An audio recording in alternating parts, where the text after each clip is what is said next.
And then, okay, this next little bit. My mental program, now I've never shared this with anybody. So you're hearing this for the first time. Nobody knows this. All right. All right. So I have a 4-step mental program.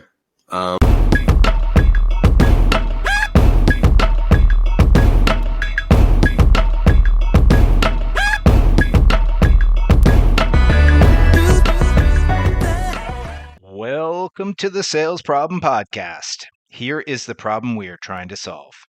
Every year you hit the reset button and you have to beat your numbers and grow your business. You have to get quicker, faster, and better. We are two guys trying to solve that sales problem, trying to help you grow by enhancing what you know about the art and science of selling and personal development. Along the way, we're going to interview some interesting characters and debate some different angles about this common business problem. So thanks for joining us. Let's get growing.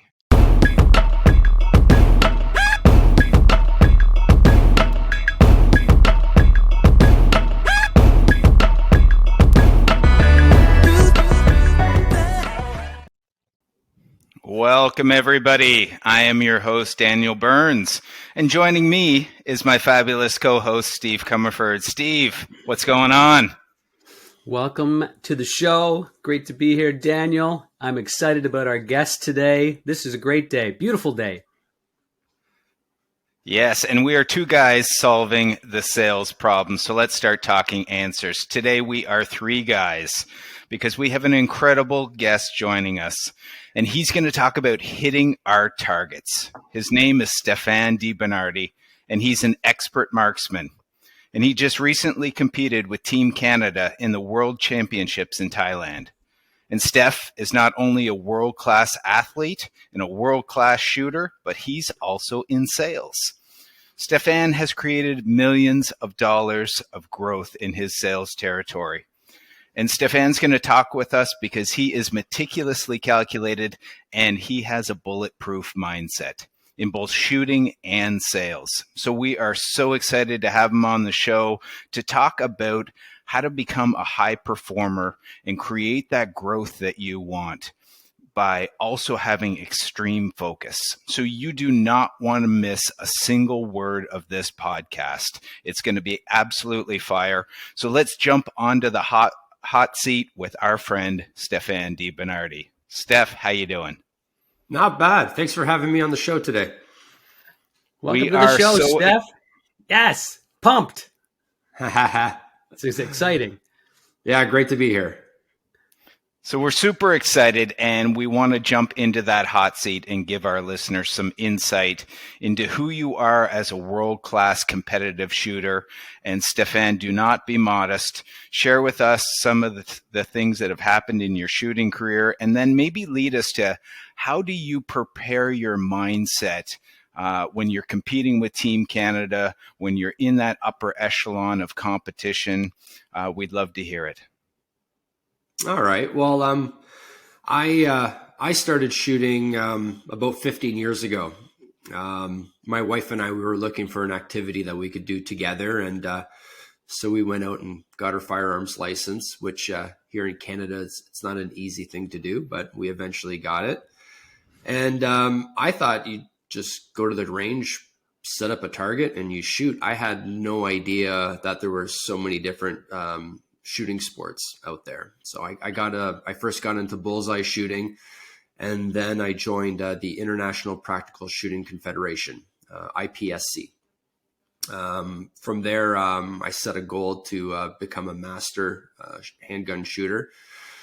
And then I wanted to, the next goal was joining Team Ontario. And now it's, I'm on the Canadian national team.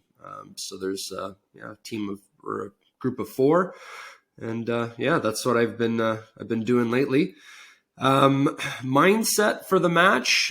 Well, it's really keeping a positive image. You really got to stay focused, keep a positive image. Relaxation techniques, try to keep those muscles loose, relaxed, and tons of visualization. You're trying to visualize a perfect match. no mistakes, just staying on track, just, keeping focus. I love it. So you've hit some markers there for me: setting goals, visualization, staying relaxed. Is there some crossover when you're selling between that same mindset for performing at a high level shooting, and then when you get out there and you start to sell? Yeah. With anything, like setting goals is important. You're not going to excel if you don't set goals. So in selling, it could be maybe you're trying to hit like a target. Maybe it could be a percentage growth in your territory, or a dollar amount. Maybe it's a particular product you want to sell, and you want to sell, a certain quantity of that product. Same thing in shooting. If you don't set goals, you're not going to improve. You have to set goals, and the next important thing is having that timeline. It's not now you've set a goal, but it's also by what date you want to reach that goal. I think that's the key thing that a lot of people forget to do.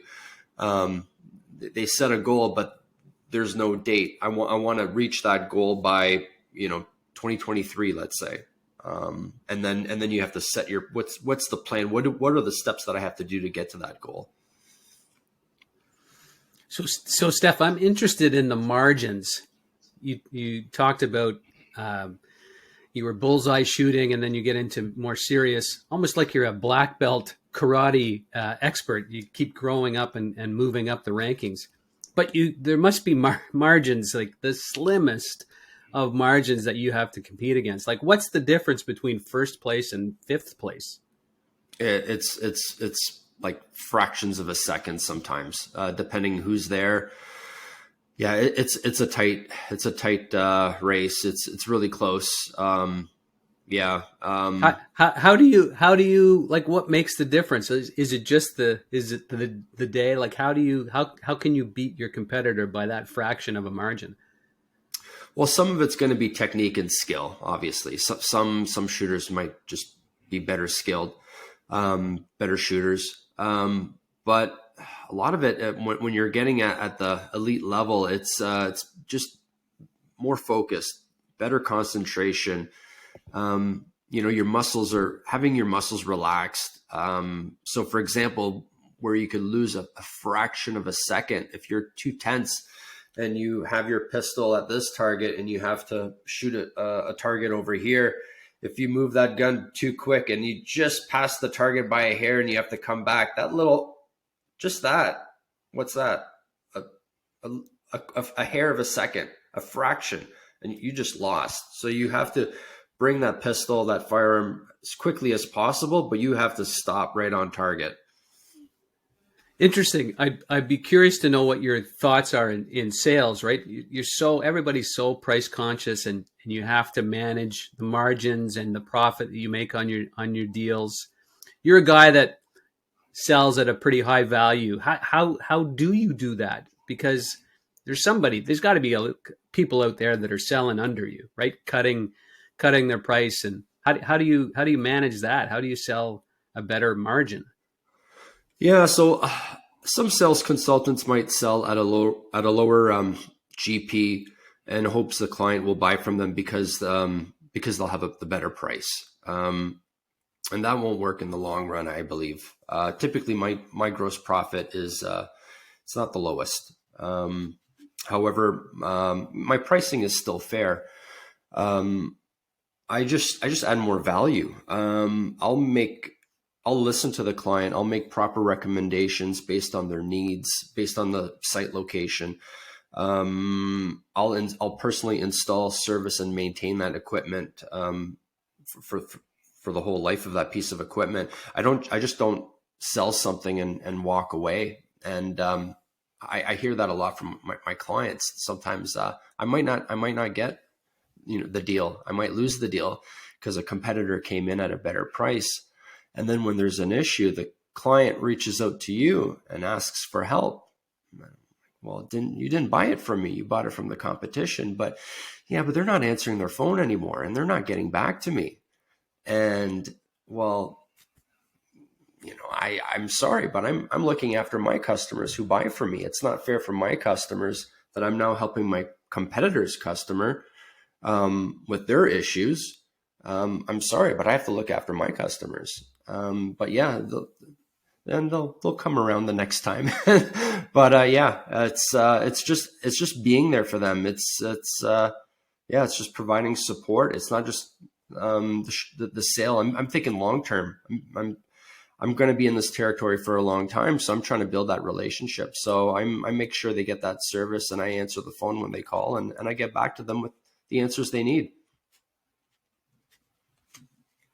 So, Stephane, one of the things that I want our listeners to really hear, because we've had lots of conversations. You're behind the windshield, I'm behind the windshield, and one of the things that stands out to me why we wanted to have you on the podcast is you are somebody who will travel the globe in order to train. And I know you've trained with some of the best in your field to help elevate yourself. But I'm interested to learn, what's a couple things that are real separators that you've learned because you've invested into yourself, you've got the proper coaching, and maybe tell our listeners a little bit about how shooters and salespeople, if they invest in themselves, how they can get to that next level by having somebody else involved. Yeah, great question. Because it's not just skills. It's not just, if you're playing hockey and having that hockey coach, or it's also the mindset. And I didn't even know anything about that. For me, it all started, I believe it was 2007. And my brother-in-law, he was a life coach at the time. I had no idea what that was. And for Christmas, he gave me a program from Bob Proctor. I don't know if you guys remember him. Yeah. So Bob Proctor, Mission and Commission. That was the program. So for Christmas, he gave me that, and he was going to give me some of his time to help me coach. And that's how it all started. It just opened up the floodgates. I was, and so I learned about, the conscious mind and the subconscious mind and your self-image. I had no clue about any of this, and, positive affirmations and goal settings. And then again, like when you set a goal, like I said earlier, setting that date, when do you need to reach that goal by? That's so key. People forget that. So yeah, that was, that's how it all started for me. And I used some of that technique, in shooting, believe it or not. It was a program for selling, but there's a lot of things in there, a lot of similarities between the two. So I had no idea how an important role that played in shooting as well. It was great. Well, you are obviously an expert in hitting targets, and we were kind of talking about this when we were off air a little bit, but I want to ask you, and Steve, jump in here too. I'd love to get your opinion on this. Is I function better when I've got a target in front of me. And I don't know, do you guys think that that's a human thing, that we as humans, we like to aim at something, we like to have something in front of us? Or do you think it's a function that we've been in sales and we've always had kind of that target hanging month over month or day over day? I'd love to get your thoughts on that. I don't know, that's a great question. For me, I set targets for everything. How do you improve? How do you grow if you don't set a target? It could be anything. It could be an activity that you do. It could be work. It could be, maybe being a better father, better husband. You could apply that to anything. Yeah, I find it important to set goals. Otherwise, it's the same thing day in and day out. Dan, I grew up with The Price is Right. So you were always trying to get the prize. You always wanted to get to the final two for the big spin and to win the big prize. I don't know. That would be my answer to your question.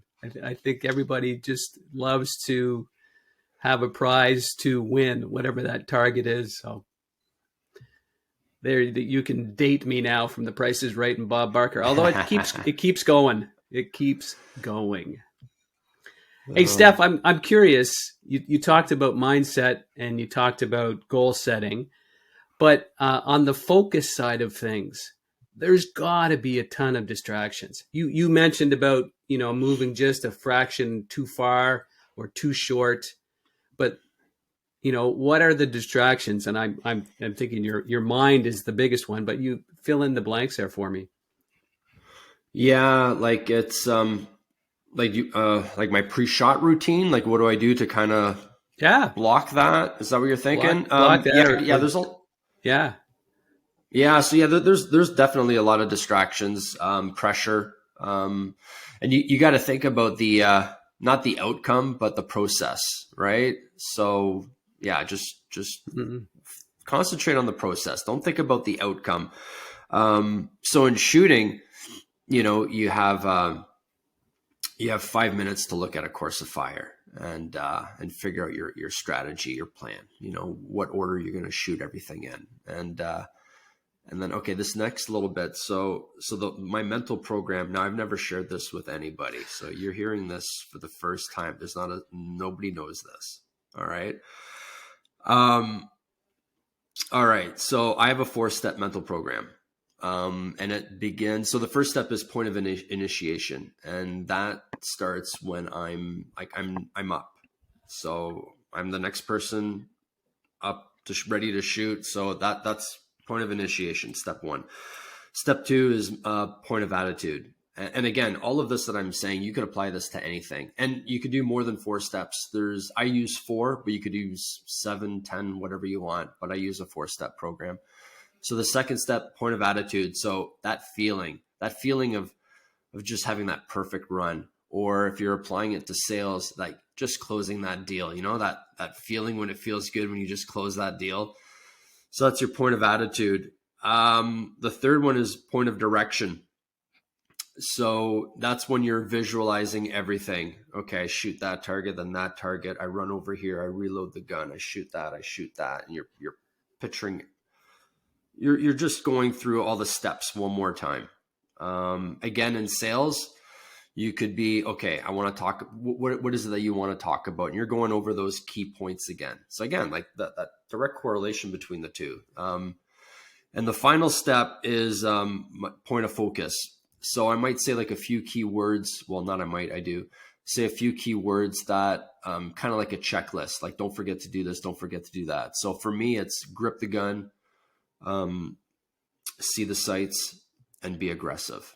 So it's just make sure I got that right grip on the gun the entire course for that course of fire. Make sure I'm really paying attention to the sights. So in sales, it could be, make sure you're listening to the client. Sometimes we just do verbal diarrhea and we don't listen. And and be aggressive. So those are the 3. I've never shared that with anybody, but yeah, and you could apply that with sales. So I feel special, ahead, Steph. I feel special. Thank you, thank you for sharing. Yeah. But it's sales, it's so great. Could be on the drive there. Yes. Yeah. So your point of initiation for sales could be like on the drive there.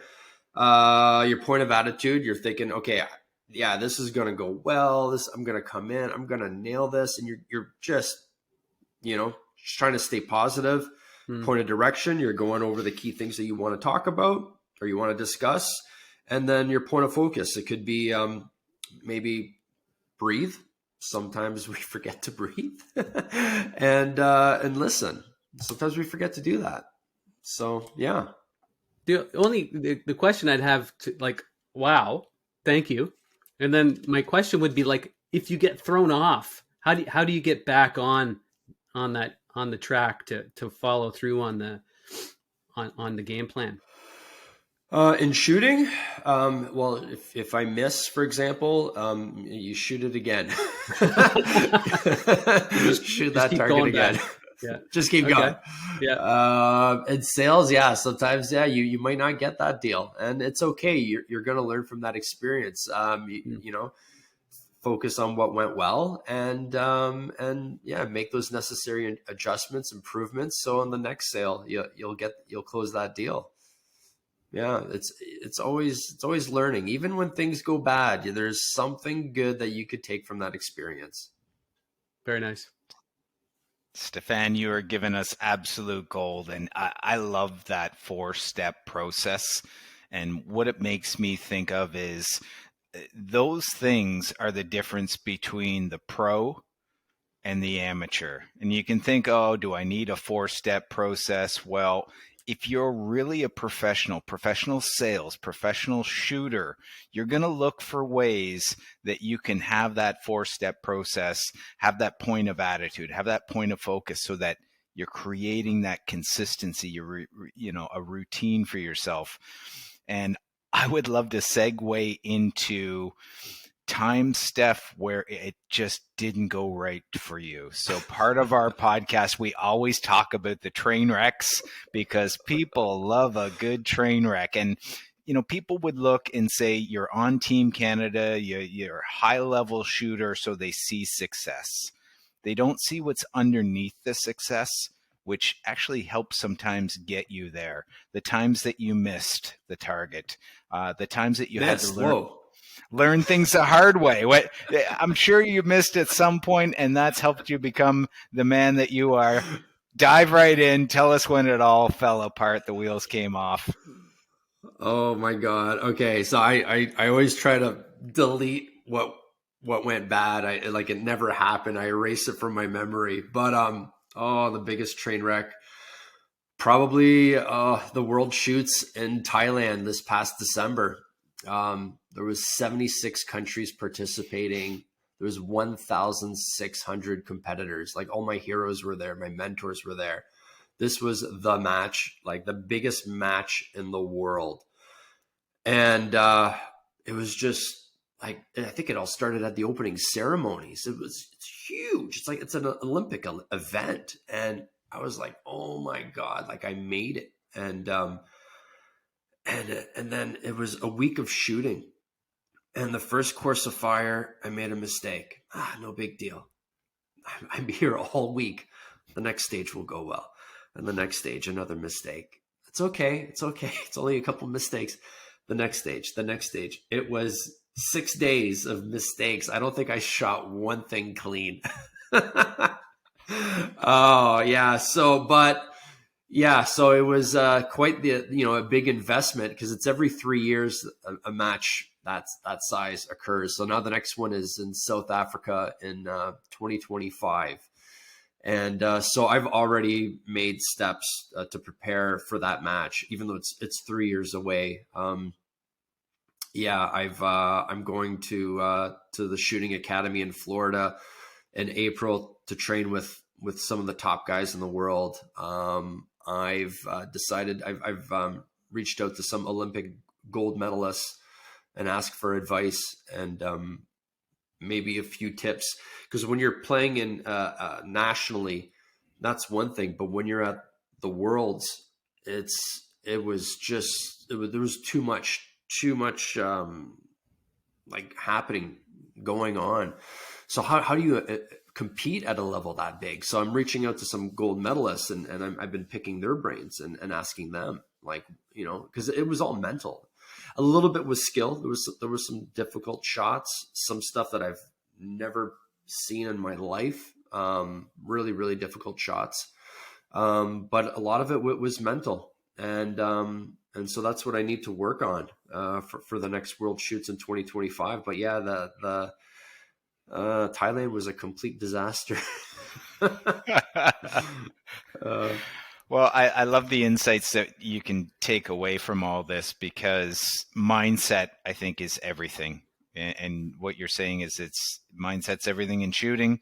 And then same thing can happen in sales. You knock on 3-4 doors in a row and you get punched in the face in each one. You get a couple phone calls where everything's breaking down and the wheels can come off in a hurry. But mentally, how do you take that? How do you get yourself back on track? And what I'm hearing from you, Steph, is you're seeking out people at different levels, and getting to that point where, okay, success leaves clues. And these are people who are successful at the highest level. Let's get around them. Let's see what their mindset is like and what's missing from what I'm doing. And then you're just going to add that to your game, which I think is such a great recipe for success. Yeah. I love the fact that you've learned, you've moved on, and you're already planning 3 years out. So very impressive. Now, one thing that we like to do, Steph, is at the end of our little podcast is ask a power question, or Okay. for you to give our listeners a power question. And relating back to sales, what separates you from the competition? What question can you pass along that would help another salesperson on the road? All right. Well, okay. So let's say two parts. Let's say a question that I ask myself, or a question that I might ask like a client, let's say, or a customer. So for myself, it's what's my level of commitment? You know, Okay. how much time am I willing to put into this? So if we're talking sales, well, okay, like how much commitment, how much time am I willing to put into investing in myself to become a better salesman, or salesperson? And you're looking at, you're trying to find like the lowest hanging fruit, like, just like in shooting, what do I need to work on? So is it my sales presentation, and rate yourself like 1 to 10, like how is my sales presentation? Prospecting, do I need to work on that? Product knowledge, maybe you're a good salesperson, but you have no clue of the product. Your closing abilities, attitude, self-image, self-image, I think, is a big one. Personal appearance, your time management skills. So you got to ask yourself, what's my level of commitment? I think that's something that you should ask yourself. In anything, you want to be an Olympic gold swimmer. Well, okay, can I? Like if you're working a full-time job, you have a wife and 2 kids, chances are you won't be able to put that kind of time in. And for a client, what the questions that I ask them, I do what's called a business development meeting. And I'll just ask them questions about their business. I want to know, what do you like most about your business? What do your customers or your clients say that they like most about your business? What concerns you? If you could change anything, what would it be?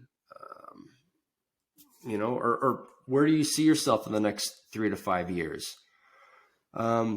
These are important things to ask. It's not always about price. It's you gotta know what the needs of that customer. So I think these are important questions that I ask myself, and then I ask my clients. Nice, Steph. I takeaways for me are one is a serious gut check to make sure that you're on track and doing and being honest with yourself. The sounds of it, love it. And then the other part is you ask some nice, thoughtful questions to your clients that are not on the price category or trying to sell something. You're just trying to understand and listen to what's going on in their world. Yeah. Unbelievable. Yeah. Dan, this has been a fantastic interview. What are your takeaways from this? Yeah, I've really enjoyed it, and what came up for me, Steph, when you were mentioning your questions, and you mentioned Bob Proctor earlier. There's a guy that I follow, John Assaraf, who says, "Are you interested or are you committed?" And there's a real difference between that, isn't there? People are interested in doing a lot of things. I'd really like to be great in sales, but if you're interested, you're going to do it when it's easy, when things kind of line up and it's convenient to your schedule. But when you're committed, you're in it to win it. And when things get really hard, when you got those train wreck moments happening in your life, you have to be committed. And that's the difference between, people who really get to that upper level. They are committed. They're not just interested in doing it when it's, matches up with their life and everything else that's convenient to them. So I would end with this question to our listeners: how bulletproof is your mindset? Mindset was a key thing this episode. So Steph, we loved having you on. You came in just guns a-blazing. You shot down all of our questions one by one. You emptied the chamber for our listeners, and you dropped some high performance knowledge. I think, Stephane, you absolutely hit the mark for us. So, Steph, tell people where they can follow you on your journey, and we want to know what is next for Stephane DeBernardi. Well, me, you could follow me. I'll be on the range. Come find me on the gun range.